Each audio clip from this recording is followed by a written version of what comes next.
for y'all to watch. I think it shows up through the Teams app naturally. And now I'm gonna turn it over. Who am I turning it over to? Regine. Regine. Yes, Tom, thank you. Yeah, and Regine, just give me 1 sec to get everything up and rolling for us. No worries, take your time.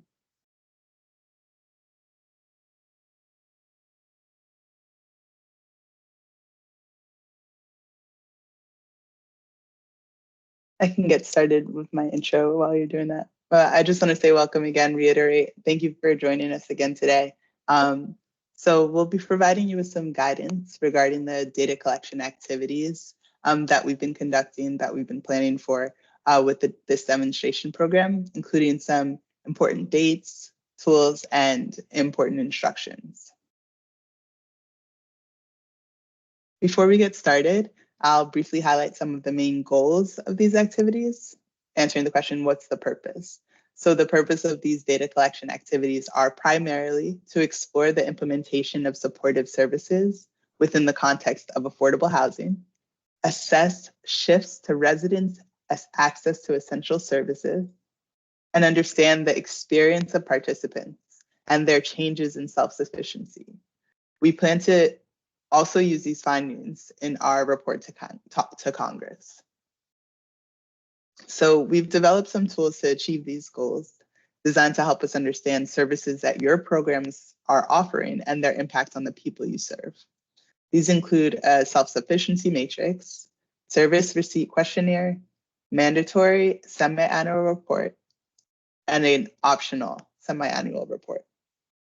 Additionally, OCS will also perform virtual interviews with staff and in-person focus groups with residents at select sites.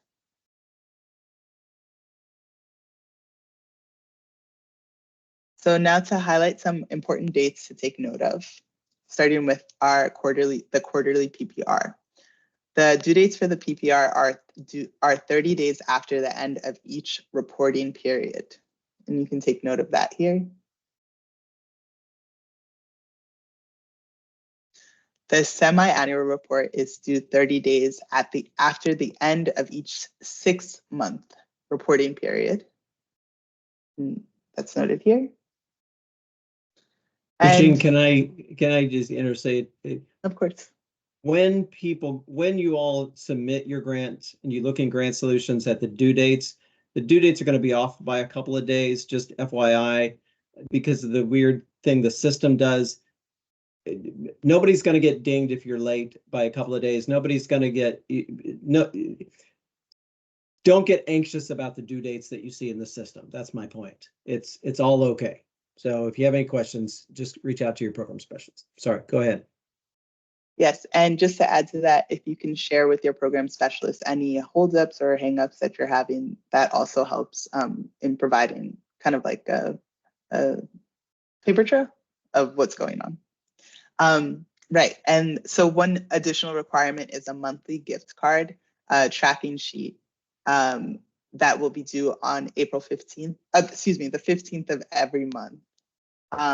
So this is to track information about the consents of the participants, yes, no, or not applicable, the status of their gift card receipt, whether it's requested, distributed, or ready to distribute. And more information about that will be available as it comes up. Next, I'll pass it over to Bronte for more information about our instrument. Great. So as you may already know, these are the domains of self-sufficiency that are measured on the Arizona matrix. So for each of these domains, the caseworker is going to have a conversation with the resident to select the most appropriate level or what matches the resident on each domain. So this tool can be used to identify areas where a client might need assistance or support to achieve greater self-sufficiency. And hopefully we're going to see some change on these domains over time as the residents receive the services you're providing. Next slide, please. So the service receipt questionnaire is something that OCS has created. So the first 2 questions are just how long the resident has lived in the home and how many children under 18 are in the household. So then there's a list of different services, and the resident is supposed to answer whether they received that service in the last 6 months. So with this survey, our goal is really to see if people are starting to access more services by the end of the grant than they did at the start. And as we discussed on our one-on-one meetings with you all, the people who should complete the matrix and questionnaire are the people receiving intensive services. So intensive services are going to look different at all the different sites, but what we're basically defining this as is individualized ongoing services that are provided to a person or a family. So for example, if a person is regularly meeting with a caseworker over a series of months to discuss their job search, then that person should be asked to complete the matrix and questionnaire. On the other hand, if a person just meets one time with a caseworker and never again, we're not really going to define that as intensive services for the purposes of this eval. Next slide, please. Okay, so we have two options for the matrix. So if you're currently administering the matrix, or if you would prefer to administer the matrix using your own management information system, then you can do so and just send the de-identified data to OCS via Box. And we're going to talk about Box a little bit later in this presentation. So by de-identified, we mean that the data you submit should just be the unique ID and the answers to the matrix questions, not any information like name or address. On the other hand, if you would prefer, you can use an online link that OCS has created. And Ben is going to show you that link in a few minutes. But for that, basically what you'd do is when you want to complete the matrix with a resident, you just click on that link and then fill it out online. So that information would then go directly to us. The one problem is you would not have access to it the way you would if it was in your own management information system. So our request is that you decide whether you prefer to use your own MIS or just use that online link, and then let us know what your decision is. And then in terms of the service receipt questionnaire, everyone is going to use an online link. Again, you're just going to click that link and fill out the survey with the resident. And Ben will show us in a little bit how to do that. And I'll pass it over to Jessica. Okay, everyone, thank you so much, Bronte. So now we're going to take a little bit of time to tell you about how you'll actually administer the instruments in a session with clients. So there's 6 steps I'm going to review today, but I want to note you're going to get a full document that's explaining all of these instruments and all of these steps so you can review the details. And we're also going to hold office hours later this month so you can check in with us, and feel free to email us anytime as well. Okay, so step 1, you're going to want to plan that meeting with your client. For that first administration, you probably need to plan about 1.5 hours to do the matrix and the questionnaire together for the first time. But we imagine that it will take less time in future administrations as you get to know your client and the process a little bit better. Step 2, you're going to review the study information sheet. You're going to get a copy of this today, so please make sure you look that over, you understand it, you let us know if you have any questions about it. You're going to review that sheet with your client before you do anything else so they fully understand the study and they can give their informed consent to participate in it. At that time, we'd also like you to talk about your own organization's privacy policies before you administer that questionnaire, matrix, or both instruments, because if you are already using that matrix data, especially in some of it's sort of sensitive, they need to understand what you're planning to do with it. You should also be sure at this time to let the client know if you're a mandated reporter, because again, the conversation might bring up sensitive topics. All right, so step 3, you're going to get your unique identifier. This is super important. So if the client would like to participate in the study, we need a unique identifier that's random that you can send to us so that we can connect that data for each individual over time. So when they take that service receipt questionnaire at baseline and at 6 months, we know with confidence through that unique identifier that you're using each time for that same client, that we're connecting that information and we can observe change over time for that client. So what you're going to do first as an organization before you even start any of this is determine where you are going to house that unique study identifier. You're going to make sure that everyone who's collecting individual level data for your organization for this study knows where to store that new identifier if you have to generate it at that time, or where to locate existing identifiers. And so after you've, when you're sitting down with that client and you've administered consent, you know exactly where to go. If you're not sure if it's the first time or if this is the baseline administration for them, or if that number has already been generated, please look in that place that your organization has designated for your unique identifier to see if an identifier is already there, right? So if an identifier is already there, you want to use that affordable housing unique study ID for that client every single time. If it does not exist, then you can use the Office of Community Services random number generator to create it. Ben's going to show that to you in just a second. So you're going to create it with that random number generator, and then you're going to need to store it in that place that your organization designates for future use. And you're going to need to store it in such a way that you can find the individual that you're working with and find that study ID. Now, if your management information system creates random identifiers and you want to use them, please contact me. So I want to just make sure I work with you to walk through how we're going to do that, how to make sure that it is actually random, that it can't be linked back by us to an individual. And we also really need to make sure it doesn't overlap with other numbers that are generated by other sites in the study. So we're going to talk about how to attach a site identifier code for that. Okay, so after you've got your unique identifier for that client, you can then launch the service receipt questionnaire. So the participant can complete this survey themselves, but you can help them if they need it. So you can assist them by reading the survey, by selecting the responses for them. But if you help them, just make sure that you go through that consent information at the front of the survey and confirm that they consent to participate in the survey. And there's a question in the survey link that allows you to do that. And then make sure that that study ID, whether they do it themselves or you do it, that they are able to transfer that accurately to that survey. So there's a field to enter it, make sure it's entered in there accurately.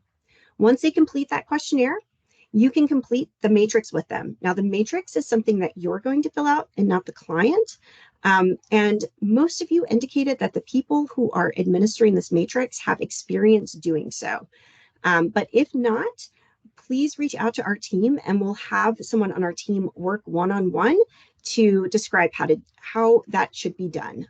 So we really recommend that it's done conversationally to really talk about the client's situation at that time. So when you're administering the matrix, again, there's two options for doing that. So that first one, if your organization is using that information for your own purposes, you can continue to do so as you have been. You can collect that information through your own management information system, and then you're going to send us a de-identified file by way of box, which I'll explain in a moment. If you don't use that information, we have that Qualtrics link available for you, but please note, we're not going to be able to give that data back to you. So it's going to be housed by us and you wouldn't be able to have access to it. Finally, the last thing that you're going to do is you're going to make an entry into that tracking sheet that we provide to you. And you'll get a copy of that today. And on that sheet, you're going to record the participant random ID. You're going to record whether they consented to the questionnaire, whether they consented to the matrix. So they don't necessarily have to complete both items. So we just want to know if we're expecting data for both items or not. And then the status of the gift card. So on there, you can say that you need to request it from OCS. You can say if it's already been distributed, or if you have it and you're ready to distribute it. And this is a sheet that you're going to also update on a monthly basis to tell us what is going on with the gift cards. We just need to make sure that we understand that they're being distributed to clients. All right, and then finally, there's a notes column for you to describe any issues with any of that that you can't record elsewhere in that field. Okay, so now I want to give you an opportunity to see these instruments, and I'm going to hand it over to Ben, who's going to demonstrate them. So remember, again, before completing these with the clients, it's really critical that you review that study information sheet and that you understand, where you can find the study ID if it's already been created or where you're going to store it before you generate it with a random number generator. All right, so I'm going to turn it over to Ben now, and he is going to demo everything for you. Thanks, Dr. Hale. Yep, I am our team's Qualtrics Wrangler. So if in the future any issues arise with these tools, please email me and CC Jessica. We'll get to the bottom of it. I'm going to guide us through the three tools. First and foremost, a random number generator, which then allows you to use the service receipt questionnaire and the self-sufficiency matrix. We understand this is a lot of information all at once. And if any questions or concerns arise, please drop them in the chat and we'll get to them at the end of the presentation. Sharing my screen. All right, starting with the random number generator. preview it. Thinking about it. All right, so this is what it will look like on a computer, and this is what it will look like on a device, like a cell phone or a tablet. This is the consent information. Blue button to go through. Choose your agency. I'm going to go with Hawkeye because they're one of my programs. Shout out Hawkeye. And there's the random number. Easy as that. So then you would save it from here. I'm going to copy it to allow us to use it in the 2 other tools. And please make sure you hit the blue arrow to go through, so then we also record the number. So now you'd be saving that in that safe space that Dr. Hale mentioned before. And I'm going to take us to preview the service receipt questionnaire.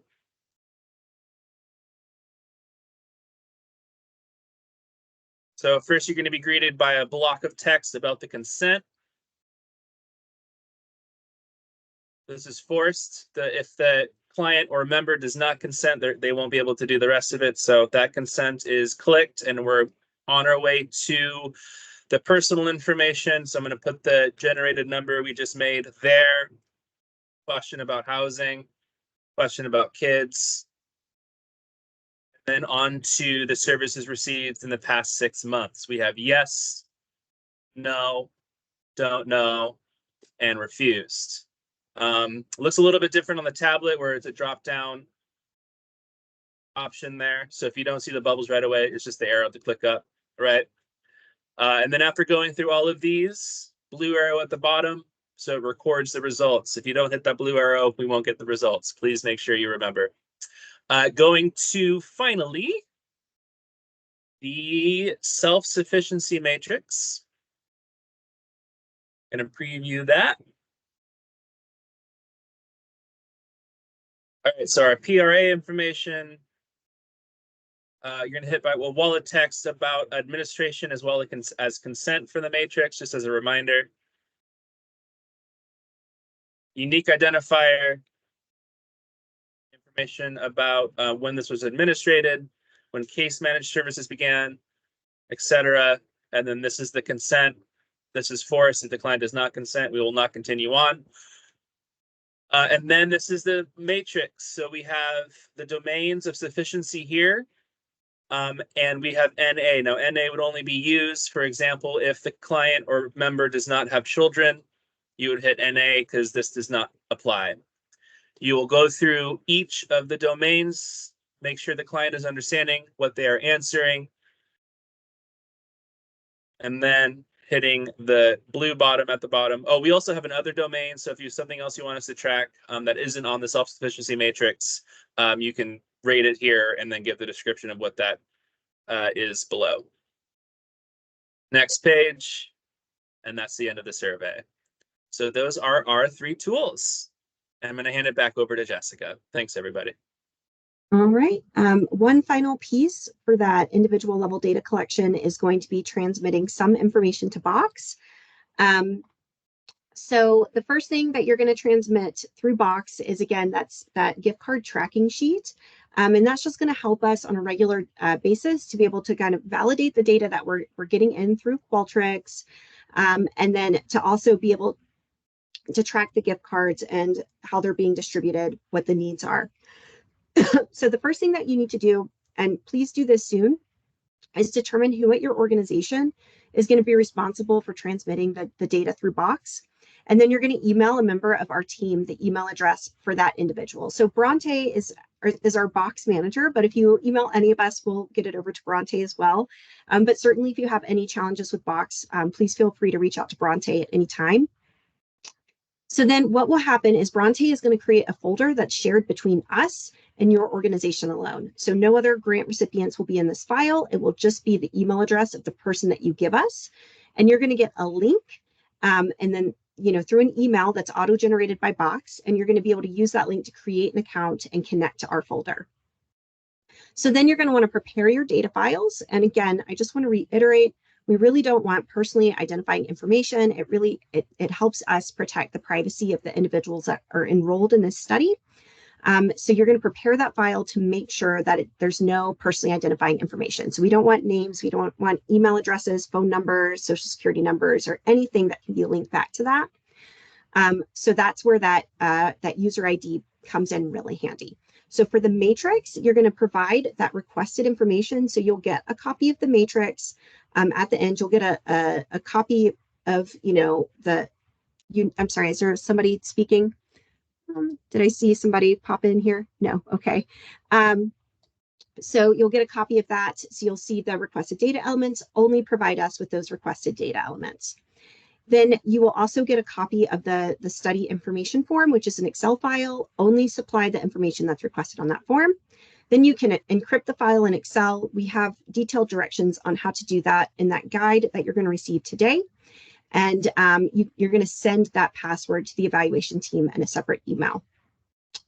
Then you'll use that link in the shared Box folder to upload that file from your computer to Box.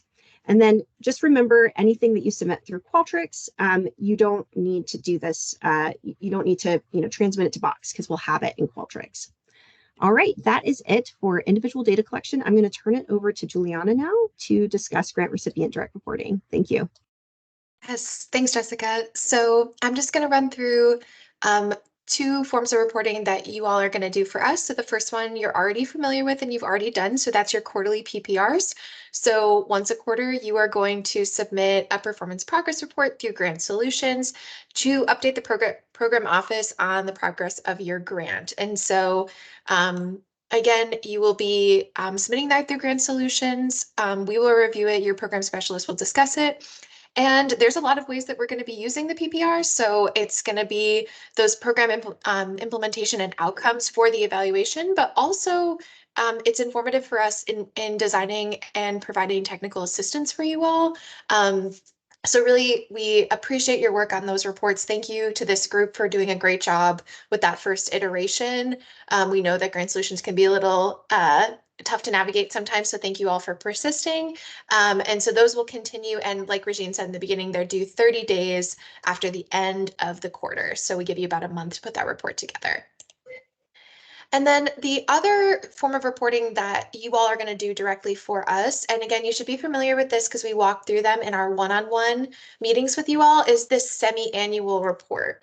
And so this is going to be actually us gathering some quantitative data from you all, and it's going to cover services that you're providing that are funded directly by the Affordable Housing and Supportive Services funds, as well as referrals to other services, some indicators across your housing community supported by this grant, as well as information on partnerships and also the characteristics of your residents. And so this form is based entirely, so the whole thing is based on the CSBG reporting that you're already doing. And that was intentional for us. We wanted as much as we could to mirror reporting that you're already doing. So grabbing this information for us would be minimally burdensome. And so the semi-annual report is broken out into two parts. So there is a mandatory part of the report that you'll have to collect or you'll have to report up all that information. But there's also an optional part of the form where you can report on things like events that you're doing. And then also if there's any other outcomes of interest or outcomes that really highlight the work that you're doing that we might not be collecting in the mandatory part that you think really highlight or uplift the work that your program is doing, we're happy to collect those in that optional form. And we've broken that out really clearly. It's just an Excel workbook that you're going to be completing every 6 months for us. And we just want to reiterate that some of the services or indicators might not line up exactly one-to-one with what you're working on or what you're reporting on, but we just want you to do your best. And if you have any questions, we're here for you. So if you're confused about where to put something or how you want to reflect it, please come and talk to us. We want to work with you on that one-on-one basis to make sure that we're capturing accurately the work that you're doing with this grant. And with that, I'll turn it back to Jessica just to wrap us up here. All right. Thank you, Juliana. And I know we've given you a lot of information today. And so after this meeting, we're going to send you a copy of these slides. You'll also get a copy of a really detailed data collection guide. And we've tried to lay that out so you can very easily navigate to specific sections when you're working on certain things. So for example, when you're working on that semi-annual report, there's a section of that guide that includes extra definitions and kind of walks you through some commonly asked questions about that. So please, when you get this guide in the email, please review it, especially those things that are immediately coming up, which are going to be that launching that individual level data collection. Make sure that your organization has a plan for storing, coordinating with one another to collect data, storing the study IDs, and transmitting that data. So you guys need to sit down together and discuss how that's going to work and how you're going to coordinate between different team members that are doing these things. You need to send us an email address of the individual who's going to be transmitting data by box. And again, Bronte is the key contact, but if you send information to any of us, we'll get it to the other person. And then we are going to send you activated survey links once we are ready to roll. And we hope that before you schedule that first session with your client or before you sit down with them, that you do a few test sessions so that you understand how everything works. So feel free to use those links.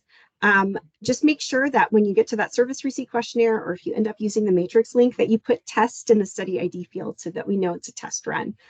But do as many test runs as you need to feel really comfortable working with those tools. And then finally, when we email you the box folder links, you can test out uploading sample data files and get in touch with us with any issues you're having. And then after all of that, I just want you to know that you can email us at any time with questions that you have. We're also going to schedule some office hour sessions coming up here soon to answer questions that you have as a group. And these questions that you send us are so valuable because we are able to update our materials and make sure that everyone has that information. So if you have the question, other people probably do. And we're happy to provide clarification and make sure that everyone understands the next steps. All right, so next slide, please. Okay, we can open the floor to questions. We've also included all of our email addresses on this slide as well. Please feel free to contact us anytime. We are always happy to answer questions and sit down and work with you. So if there's any questions, feel free to put them in the chat, or you can raise your hand as well. But we're excited to be working with you, and we're so thankful for your partnership. All right, Elizabeth. Oh, okay. Yeah, I see Elizabeth first. Go ahead.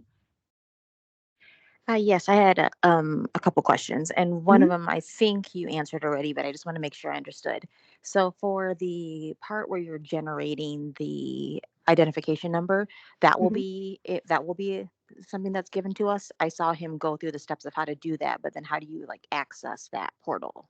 Yes, so I'm probably going to make the links go live on Monday. We just want to do a little bit of additional testing internally. So on Monday, you'll get an email with all the links that explains how to use them. And then again, you'll have some time, to do some practice runs with those. So we encourage you, go in there, play around and see what it's like to use them. And if you have, any questions after using them, please feel free to let us know. Perfect. And then my second question then is since we're going to be having the spreadsheet that's collecting the data, and that's kind of like that every 6 months, when we're doing our quarterly reports, is the expectation to also have data in there as well? Or is it just more of a summarization for those monthly now versus the quarterly versus the semi-annually? Yeah, so the quarterly report is more narrative focused. Okay. Yeah. So there shouldn't be too much data detail in there. You want that specifically for the spreadsheets. Yeah. Okay, perfect. I see you, Regine. Yes. We mentioned a few times a safe space to house the unique identifier. Could that be an Excel spreadsheet? Is that a breach of privacy or confidentiality? What do you mean by safe space? So I think you need a safe space that connects that to the individual's identity. And I would recommend putting that in your MIS somewhere. So if you have an open field that you're able to use in your management information system, to note that somewhere where people are easily going to be able to find it, I would recommend that.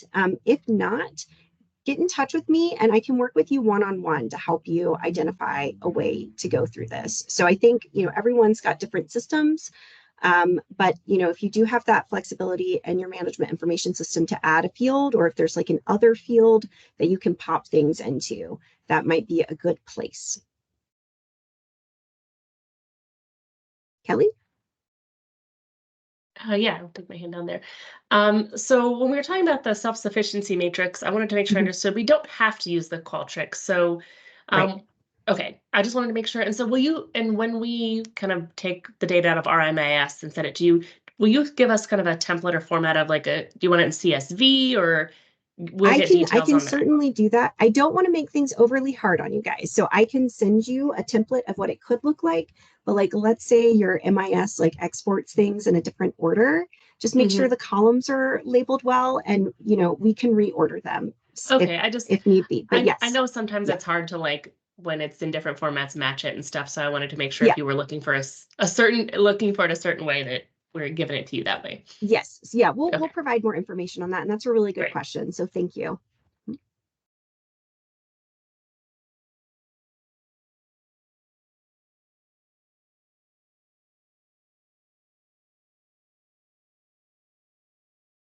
Okay. Any other questions about that? And if you guys have questions that pop up, especially after you read through everything, again, I'm very on top of my email. I clean out my email inbox almost every day. Every now and then, I might be a day or two behind, but I'm happy to answer them. And other members of my team are as well. So please get in touch. We're really excited to work with you. And we know getting started, it's normal to have questions. So we want to be there to answer them and help you as much as we can. Yeah. And we know that it takes time for things to settle. So that's the purpose of those office hours. We're hopefully going to have one in the next week and a half, 2 weeks at most. So once you get all the information, have some time to digest, please come to the office hours if you have questions, and ask away. That's what we're there for.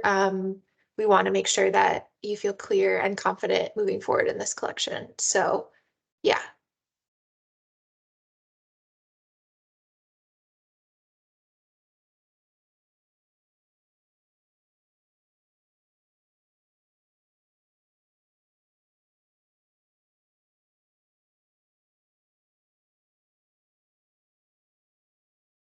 Great.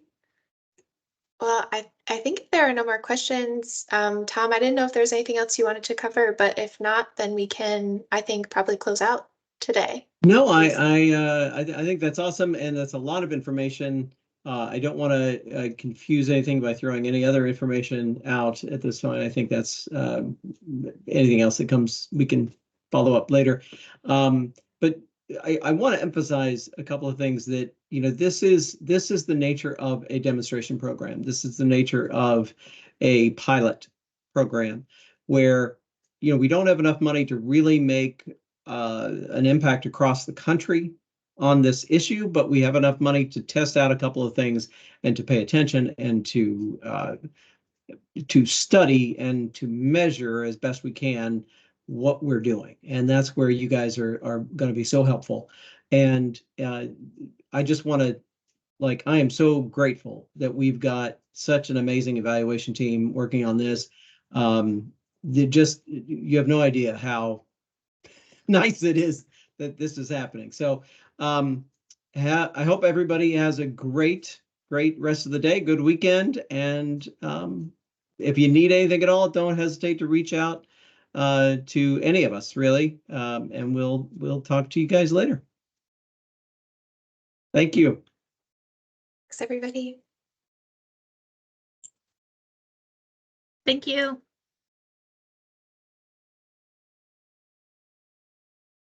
Thank you.